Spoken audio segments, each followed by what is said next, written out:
Lietuvoje šiuo metu gyvenvietės ir kaimai iki 2000 gyventojų laukia, kada bus sutvarkytas geriamo vandens tiekimas ir nuotekų sistema. Tam yra skiriamas ES finansavimas. Seime vykusiame tarptautinėme seminare, kurio rėmėjas nuotekų valymo įrenginių gamintojas August Tirko, buvo kalbama apie Europos šalių patirtį vykdant nuotekų infrastruktūros plėtrą mažose gyvenvietėse.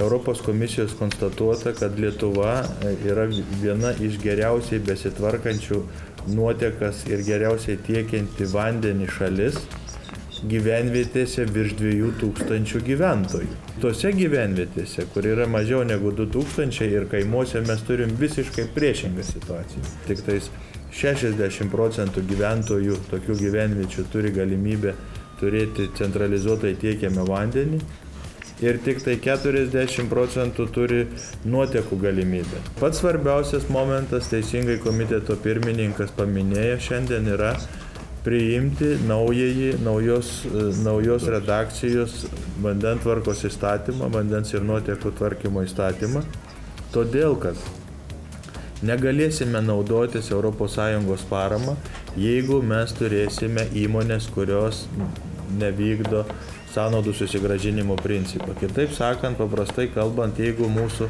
vandentvarkos įmonės dirbs nuostolingai, Europos komisija mums neleis naudoti šitų lėšų, tai yra išankstinė sąlyga Europos komisijos. Dabar ES finansavimas numatytas tik centralizuotai nuotekų valymo sistemai.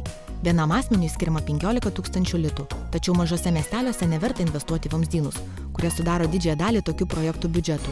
Daug efektyviau yra sukurti decentralizuotą sistemą, kur kiekvienas namas turi savo individualų nuotekų įrenginį. Pinigų panaudojimas turėtų būti apspręstas su savivaldybių asociacija, kad ir skirstymas ir intensyvumas pinigų turėtų būti didžiausia dalimi atsižvelgdam į kiekvieną rajoną ir kiekvieną miestą.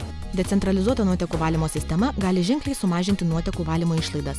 Ji turi daug ir kitų privalumų, kurie ją daro patrauklesnę už centralizuotą nuotekų sistemą. Decentralizuotos sistemos privalumai, kokius matau, tai net galim daryti tokią išvadą, kad tankiau stovintis ir patikimai bei kokybiškai valantis nuotekas valymo įrenginiai gali ženkliai sumažinti bendras nuotekų valymo išlaidas.